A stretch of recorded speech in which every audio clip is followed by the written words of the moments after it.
I'm out looking for prominent places to plant crocuses because the town's Rotary Club is aiming to plant thousands of purple crocuses on the 2nd of October. It's all part of the worldwide Thanks for Life campaign to end polio. And the colour purple is going to be a vibrant link with the purple dye used to mark children's fingers after immunisation. The number of polio cases across the world is very low at present thanks to Rotary's programme of vaccinations over the years, and the Focus on Crocus project is intended to help completely eradicate this crippling disease. The bulbs we plant in October will flower early next year in time to mark Rotary's Day on the 23rd of February. And they're very easy to plant, and they'll make a brilliant show, as TV gardener Chris Beardshaw told me at the Shrewsbury Flower Show. Well, the nice thing about crocus is that they are beautifully simple bulbs to plant, amongst the best of all the spring flowering bulbs, and you don't really have to worry about which way up you plant them. They turn themselves around in the soil, and really? all you need on their sides as well? You can put them on their side. I mean, if you look, the pointed bit is at the top, and you can just see the remains of the roots there at the bottom, but to be honest, they'll spin themselves around in the soil.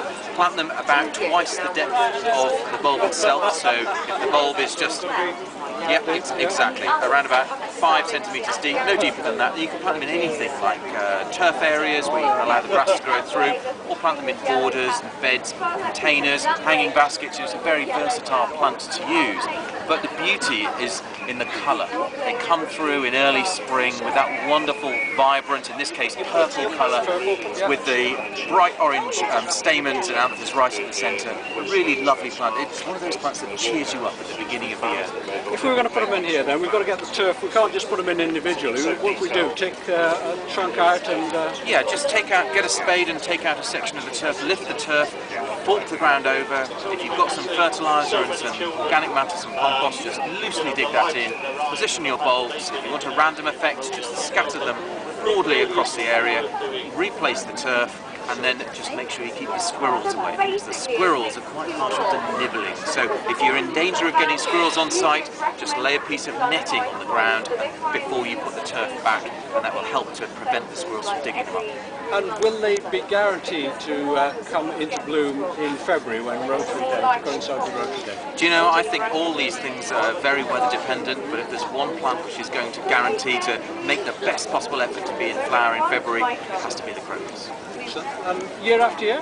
Definitely. I mean, one of the lovely things is once they're in the ground, the corms of the crocus will start to propagate in the ground, and you'll get lots of little other plants forming.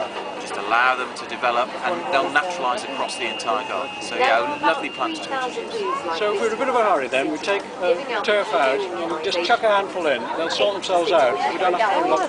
Nope, you can worry about which way up they go if you want to, but to be honest, they're not worried. So I always say, well, just let them get on with it. They've been doing it long enough, they know what's going on. Excellent, thank you very much, sir. Rotarians need your help in different ways. Can you offer prominent locations to have some bright spring colour? Can you sponsor the cost of some bulbs? And can your group help with planting on the 2nd of October? Visit our website www.rotaryclubofshrewsbury.org.uk and use the contact form to find out more.